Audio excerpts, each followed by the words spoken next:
you've ever paid for something with your phone, transferred money using an app, or checked your bank statement online, then you're already part of a multi-billion-dollar industry.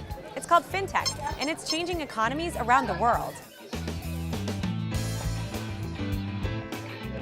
Fintech is short for financial technology. Seems simple, right? Well, the term fintech includes a huge range of products, technologies, and business models that are changing the financial services industry.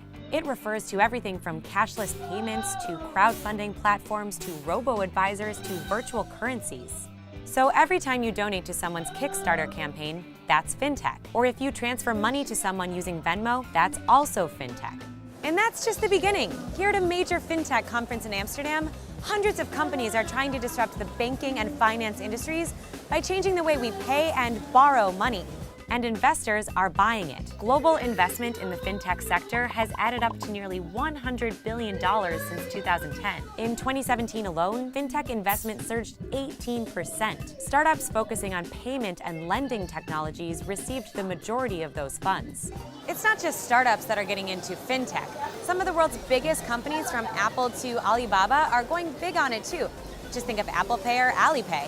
One reason for all of this investment, consumers are adopting fintech fast. 1 out of every 3 people across 20 major economies report using at least 2 fintech services in the last 6 months. China and India are leading the way, with more than half of consumers using services like money transfers, financial planning, borrowing, and insurance. Financial technology has filled a void for people around the world who don't have access to traditional banking services. In fact, it's estimated nearly 2 billion people worldwide are without bank accounts.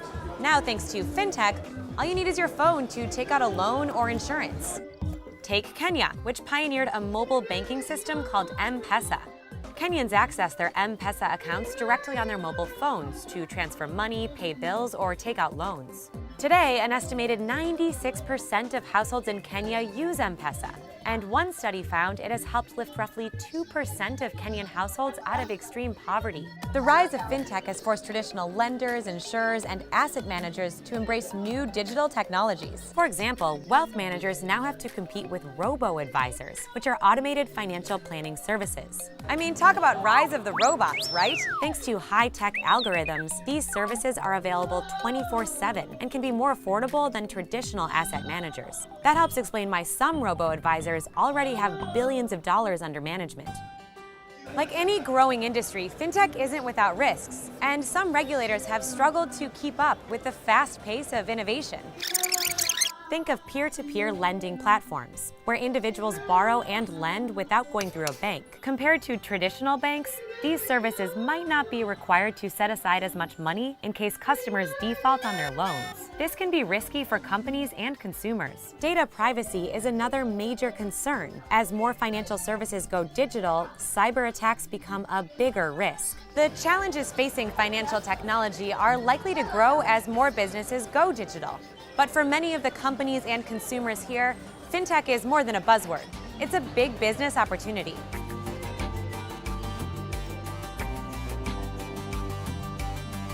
Hey everyone, Elizabeth here. Thanks so much for tuning in. Be sure to check out more of our videos over here, including one about blockchain and another where I talk to a company that's going cashless. Let us know if you have any other ideas for videos in the comment section, and while you're there, subscribe to our channel. See you later.